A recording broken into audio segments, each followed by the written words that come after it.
টাকার ভেতর থেকে টাকা আসে না, টাকার ভেতর থেকে টাকা আসে যখন ওই টাকার সাথে শ্রম যুক্ত হয়, যখন টাকার সাথে কষ্ট যুক্ত হয়, যখন টাকার সাথে মেধা যুক্ত হয়, ঠিক কিনা? তো আপনি টাকা দিয়ে কেমন করে টাকার ভেতর থেকে টাকা নেন? এটা হারাম।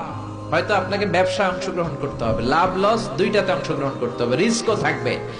আপনি ব্যবসায় টাকা দিয়ে শুধু লাভ নিলেন, লস নিলেন না, এটাই সুদ, ঠিক কিনা? আপনার লাভও নিতে হবে, লস নিতে হবে, ঝুঁকিও নিতে হবে। এইটার নাম হলো ব্যবসা। হয় আপনি ব্যবসা করবেন, তা না হলে আপনি কর্জে হাসানা দিবেন। কি দিবেন? কর্জে হাসানা দিলে ওই ব্যক্তির মর্যাদা বাড়িয়ে দেয় কে? চিল্লায় বলেন কে? তিন সিস্টেমে ব্যবসা করবেন। কয় সিস্টেমে? সবাই বলেন, আরো জোরে বলেন। এক নাম্বার হচ্ছে মোশারাকা সিস্টেম। মোশারাকা, পার্টনারশিপ।